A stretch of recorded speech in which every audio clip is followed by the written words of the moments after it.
আসসালামু আলাইকুম। Technique easy এডুকেশনের পক্ষ থেকে নবম দশম শ্রেণীর শিক্ষার্থীদের জানাচ্ছি শুভেচ্ছা। আজকের পর্বে আমরা কিছু নৈর্ব্যক্তিক নিয়ে তোমাদের সাথে আলোচনা করব। কি বলছে দেখো তো, নিচে কোন দুর্যোগটি শুধু সাগরে সংঘটিত হয়?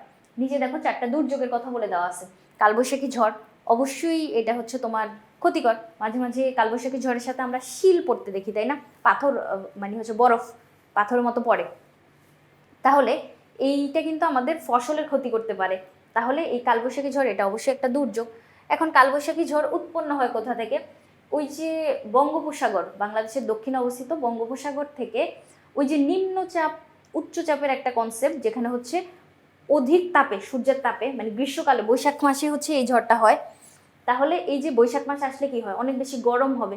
এখন এই গরমের কারণে, তাপের কারণে পানি মানে পানি থেকে হচ্ছে বাষ্প হয়ে যায়, মানে পানির উপরের লেয়ারটা হচ্ছে বাষ্প হয়ে উড়ে যায়। তখন বাষ্প হয়ে যখন উড়ে যাচ্ছে, ওখানে তোমার বাতাসের চাপটা কিন্তু কমে যায়, তাই না? বাতাস তো পাতলা হয়ে উপরে উঠে যাচ্ছে। তখন অন্য যে এরিয়াগুলো, ওখান থেকে বাতাস তো আর খালি জায়গা রাখে না, মানে সব জায়গায় হচ্ছে সমানভাবে ডিস্ট্রিবিউট হয়। ওই খালি জায়গাটায় ওই অন্য জায়গা থেকে অনেক জোরে সজোরে হচ্ছে যখন তোমার বাতাসগুলো এসে জায়গাটা দখল করতে যায়, তখন যায় হচ্ছে তোমার একটা বাতাসের মোচড় সৃষ্টি হয়, এবং কালবৈশাখী ঝড় কিন্তু ওই জায়গা থেকে তৈরি হচ্ছে। কিন্তু সাগরে সংঘটিত হওয়া বলতে শুধুমাত্র সাগরেই ঘটবে। এখন ওর যে মেঘগুলা, ওগুলা সাগরের পানি থেকে আসছে, কিন্তু এই কালবৈশাখী ঝড় তো আর সাগরের উপরে সম্পন্ন হচ্ছে না, আমাদের এদিকেও হয়, মানে তোমার জনবসতি যেদিকে সব জায়গায় হচ্ছে। তারপরে ভূমিকম্প দেখো, ভূমিকম্প তো তুমি বুঝতে পারতেছো যে মাটিতে হচ্ছে। ভূমিকম্প সমুদ্রের নিচে হয় না এরকম না, কিন্তু সমুদ্রের নিচেও তো মাটি আছে, ওইখানেও তোমার ভূমিকম্প হইতে পারে। কিন্তু ভূমিকম্প একদম যে শুধু সাগরেই সংঘটিত হয় এটা কিন্তু আমরা বলতে পারি না। এরপরে বন্যা, বন্যা তো হচ্ছে তোমার এমনিতেই ফ্লাড, যে কোনো জায়গা হচ্ছে ফ্লো করে দিল, মানে অনেক পানি এসে মানে ভাসায় দিল, এটা হচ্ছে বন্যা। সেক্ষেত্রে এটা যে সাগরের হচ্ছে এটা তো আমরা বলতে পারি না, সাগরে তো বন্যা হয় না। কিন্তু সুনামি কি? সুনামি একটা মানে জাপানিজ শব্দ, যেটা হচ্ছে তোমার সমুদ্রের তীরে আছড়ে পড়া ঢেউ। এটাকে মিনিং করলে এরকম দাঁড়ায় যে সমুদ্রের তীরে আছড়ে পড়া ঢেউ। তাহলে সমুদ্রের তীরে সমুদ্রের পানি অনেক বেশি ফুলে ওঠে এবং তীরে হচ্ছে যায় আছড়ে পড়ে। তাহলে এই দুর্যোগটা শুধু এই সমুদ্র এরিয়াতেই হচ্ছে, এটা তো তুমি শিওর, তাই না? সমুদ্রের তীরে আছড়ে পড়া ঢেউ। তাহলে আমরা বুঝতে পারতেছি কোন দুর্যোগটা শুধু সাগরে হচ্ছে, সুনামি শুধু সাগরে হচ্ছে। এরপরে গ্রিন হাউস গ্যাস, এটা কি? গ্রিন হাউস গ্যাস হচ্ছে মানে গ্রিন হাউস এফেক্টটা কি এটা প্রথমে বুঝো। গ্রিন হাউস হচ্ছে এরকম একটা এফেক্ট যেটার কারণে তোমার সূর্যের আলো যখন পৃথিবীতে আসে, অবশ্যই তাপ নিয়ে আসবে, সূর্যের আলোতে তাপ থাকে। এখন ওই তাপগুলো যখন পৃথিবীর ভিতরে পড়তেছে, তখন রাতের বেলা আবার ওই তাপ বিকিরিত হয়ে চলে যায়, পৃথিবীটা আবার শীতল হয়ে যায়। কিন্তু এই গ্রিন হাউস এফেক্টের কারণে তোমার পৃথিবীটা শীতল হইতে পারতেছে না। এই গ্যাসটা যখন পৃথিবীর চারদিকে হচ্ছে চাদরের মতো আবরণ করে থাকতেছে, তখন ওই তাপগুলা বেরিয়ে যেতে পারতেছে না, প্রবেশ করতে পারতেছে কিন্তু বের হইতে পারতেছে না। যার জন্য কি হয়, পৃথিবীর উষ্ণতা আরও দিন দিন বাড়তেছে, কারণ তাপ শুধু ঢুকতেছে, বের হইতে পারতেছে না। তাহলে কি হবে, উষ্ণতা বেড়ে যাবে, এবং উষ্ণতা যদি বেড়ে যায় পৃথিবী গরম হইতে থাকবে। গরম হইলে কি হবে, তোমার বিভিন্ন ধরনের সমস্যা, কিন্তু যে বরফগুলা গলে যেতে থাকবে, মাউন্ট এভারেস্ট যে কোনো জায়গার বরফ, দুই মেরুর বরফ গলে যেতে থাকবে। বরফ গলে গেলে পানি হয়ে যায়, ওই পানিগুলা তোমার ওই সমুদ্রের তীরবর্তী যে দেশগুলো আছে ওগুলাকে হচ্ছে প্লাবিত করে ফেলবে। তাহলে এই যে সমস্যাগুলা, পৃথিবীর উষ্ণতা বেড়ে যাওয়া, উষ্ণতা বেড়ে গেলে কিন্তু অনেক প্রাণী খাপ খাওয়াইতে পারে না, অনেক বেশি তাপে ওই প্রজাতিটা বিলুপ্ত হয়ে যেতে পারে, এরকম অনেক সমস্যা হইতে পারে। তাহলে এই যে গ্যাসটার কারণে এই সমস্যাটা হচ্ছে, ওই গ্যাসগুলো হচ্ছে মেনলি তোমার কার্বন, নাইট্রোজেন, সালফার ঘটিত। এখন এইগুলো হচ্ছে আমার green house gas. Green house gas বৃদ্ধির কারণ কি? দেখো, যানবাহন থেকে যে কালো ধোঁয়া বের হয়, ওইখানে ভিতরে গ্রিন হাউস গ্যাস থাকে। এরপরে আমরা যে এসি ব্যবহার করি, এসির পেছন দিক থেকে ওই যে একটা ফ্যান ঘুরে, ওখান থেকে দেখবা ক্লোরোফ্লোরো কার্বন নিঃসৃত হয়। এই যে কার্বন, কার্বন হচ্ছে একটা গ্রিন হাউস গ্যাস। এরপরে বিদ্যুৎ উৎপাদন কেন্দ্রগুলা, ওইখানে হচ্ছে তোমার যেই জ্বালানিগুলো ব্যবহার করা হয় মানে বিদ্যুৎ উৎপন্ন করার জন্য, ওখান থেকে গ্যাস নির্গত হয় না, ওই গ্যাসগুলোও কিন্তু গ্রিন হাউস গ্যাস।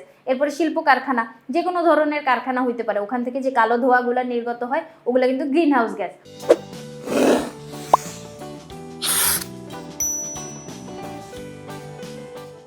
তাহলে গ্রিন হাউস গ্যাস বৃদ্ধির কারণ হিসেবে আমরা যানবাহনও বলতে পারি, বিদ্যুৎ উৎপাদন কেন্দ্রকেও বলতে পারি, এবং শিল্প কারখানা সবগুলোই কিন্তু গ্রিন হাউস গ্যাস তৈরি করে। এরপরে আসো কি দেওয়া আছে চিত্র দেখো তো, একটা ইটের ভাটা, এই যে ছোট ছোট ইট দেখতে পাচ্ছি, ওই যে ইট হচ্ছে রোদে দিচ্ছে। ইট কিভাবে তৈরি করে, ওই যে মাটিকে একটা খাঁজের ভিতরে দেয়, তারপর পোড়ায়, পোড়ানোর পরে হচ্ছে তোমার শুকাইতে দেয়। তাহলে এই যে সামনের দিকে শুকাইতে দিছে ইট, এখানে হচ্ছে তোমার ইট যে পোড়াচ্ছে, পোড়ানোর ফলে কালো ধোঁয়া বের হচ্ছে। এখন চিত্রে প্রদর্শিত কারখানায় কোন গ্যাস নির্গত হয় না, ইট ভাটা থেকে কোন গ্যাস নির্গত হয় না? দেখো এই জায়গায় কার্বন, নাইট্রোজেন, সালফার, আমি বলছিলাম যে এই সবগুলোই হচ্ছে বিষাক্ত গ্যাস বা গ্রিন হাউস গ্যাস। এই যে সালফার ডাইঅক্সাইড, কার্বন ডাইঅক্সাইড, এই সবগুলোই হচ্ছে তোমার ইট ভাটা থেকে নির্গত হয়। আমাদেরকে জিজ্ঞেস করতে নির্গত হয় না। অ্যামোনিয়া, দেখো অ্যামোনিয়া কিন্তু ইট ভাটা থেকে নির্গত হয় না। এরপরে উপরের কারখানা হতে নির্গত গ্যাসের মাধ্যমে সৃষ্ট অ্যাসিড বৃষ্টি রোধে আমাদের করণীয় কি? এখন অ্যাসিড বৃষ্টি কি, আমরা কি জানি বৃষ্টি কিভাবে হয়? কোনো একটা জায়গা থেকে যখন ধোঁয়া বের হচ্ছে, ওই ধোঁয়াগুলা বা বাষ্পগুলা উপরে চলে যায়, তারপরে অনেকগুলা বাষ্প যখন একসাথে জমা হচ্ছে তখন ওইটা হচ্ছে মেঘ তৈরি হয়। মেঘটা যখন ভারী হয়ে নিচে চলে আসে তখন ওইটা থেকে বৃষ্টি পড়ে। তাহলে এই যে ধোঁয়াগুলা পৃথিবীতে তুমি মানে পৃথিবীতে বলতে হচ্ছে তুমি মাটিতে যত কাজ করতেছো, যত কলকারখানা থেকে ধোঁয়া বের হচ্ছে, তুমি যে রান্না করতেছো বাষ্প তৈরি হচ্ছে, যত যত বাষ্প সব কিছু উপরে যখন চলে যাবে ওইটাই তো বৃষ্টি হয়ে আবার ফেরত আসবে। তাহলে এই যে দূষিত গ্যাসগুলা যখন তুমি মিশতেছে বাতাসের সাথে, এই যে কলকারখানা থেকে কার্বন ডাইঅক্সাইড, যানবাহন থেকে বিষাক্ত গ্যাস, এই গ্যাসগুলোই তো যাচ্ছে উপরে, ওগুলোই তো মেঘ হয়ে যাবে। মেঘ হয়ে যখন মাটিতে পড়বে ওই বিষাক্ত গ্যাস থেকে বিষাক্ত বৃষ্টিই পড়বে, ওগুলো হচ্ছে অ্যাসিড বৃষ্টি। এই বৃষ্টিটা কিন্তু অনেক ক্ষতিকর, যত জায়গায় পড়বে ফসল মানে ফসলের ক্ষেত, ফসলের ক্ষতি করবে। তারপরে বিভিন্ন ধরনের দালানের উপরে দেখবা হচ্ছে তো ওর রঙগুলা ক্ষয়ে যায়, বা বিভিন্ন স্থাপত্য হচ্ছে এসিড বৃষ্টির কারণে কিন্তু নষ্ট হয়ে যেতে পারে। তাহলে এই যে সমস্যাগুলা, এগুলো আমরা এসিড বৃষ্টির কারণে দেখি। ওই বৃষ্টিটার পিএইচ হচ্ছে অনেক কম থাকে, মানে এসিডিও থাকে। এখন এটা রোধ করতে মানে এসিড বৃষ্টি কমাইতে আমরা কি করতে পারি? কমানোর জন্য আমরা কি করতে পারি? কয়লা পরিশোধন করে নাইট্রোজেন ও সালফার মুক্ত করা। হ্যাঁ, কয়লা পরিশোধন করে যদি আমরা ওইটা থেকে নাইট্রোজেন আর সালফারটাকে বের করে ফেলি, ওইটা পরবর্তীতে যখন আমরা মানে প্রক্রিয়াজাত করতে যাব বা পোড়াইতে যাব তখন কিন্তু এই গ্যাসগুলো নির্গত হবে না। তাহলে আমরা এই যে মুক্ত বলে দিছে না, নাইট্রোজেন আর সালফার মুক্ত করতে পারি, এইটা কিন্তু আসল কারণ। এই নাইট্রোজেন আর সালফার মুক্ত করলে বাতাসে আর নাইট্রোজেন সালফার মিশবে না, তারপরে বাতাসে যদি না মিশে সেক্ষেত্রে মেঘও হইতে পারবে না, বৃষ্টিও ঝরাইতে পারবে না, মানে এসিড বৃষ্টি আর ঝরাইতে পারবে না। এরপরে জ্বালানির পিএইচ এর মান 7-এর বেশি রাখা। আচ্ছা এই দেখো পিএইচ এর কনসেপ্টটা একটু বুঝাই। পিএইচ যে স্কেলটা, এটা হচ্ছে তোমার 14 পর্যন্ত। তাহলে 14-র মাঝখানের পয়েন্টটা কত? 7। এইখানে হচ্ছে মানে লাস্ট পজিশন হচ্ছে তোমার 14। তাহলে 7-এর নিচে যখন তুমি আসবা তখন হচ্ছে তুমি অ্যাসিডীয় বা অম্লীয় পরিবেশ পাবা, আর 7-এর বেশি যখন যাবা তখন হচ্ছে ক্ষারীয় পরিবেশ পাবা। এখন আমাদেরকে বলছে অ্যাসিড বৃষ্টি কমাইতে হবে, তাহলে কি তুমি ক্ষারের পরিমাণ বাড়ায় দিবা? যে ক্ষার বাড়ায় দিলে অ্যাসিড তো আর হবে না, কিন্তু না, এই কনসেপ্টটা এরকম না। তুমি পিএইচ যদি 7-এর বেশি নিয়ে যাও তখন জিনিসটা আবার ক্ষারীয় হয়ে যাবে। ক্ষারীয় হইলেই যে অ্যাসিড বৃষ্টি হবে না বা ওই পরিবেশটা যে আবার তোমার জন্য সুইটেবল, এরকম কিন্তু না। এই অপশনটা আমরা নিব না। জ্বালানিতে সালফার ডাইঅক্সাইড ব্যবহার করা, একটু আগেই বললাম যে সালফার মুক্ত করলে ভালো, এখন আবার সালফার ডাইঅক্সাইড ব্যবহার করব কেন? এটা তো বুঝাই যাচ্ছে যে এই অপশনটা ভুল। জ্বালানিতে বেশি পরিমাণে চুনা পাথর ব্যবহার করা। চুনা পাথর হচ্ছে তোমার ক্যালসিয়াম কার্বনেট। এটাকে যদি তুমি কোনো কাজে ব্যবহার করো সেক্ষেত্রে কার্বন ডাইঅক্সাইড উৎপন্ন হবে। চুনা পাথর থেকে কি হয়? কার্বন ডাইঅক্সাইড উৎপন্ন হয়। কার্বন ডাইঅক্সাইডে কার্বন আছে, কার্বন একটা বিষাক্ত পদার্থ।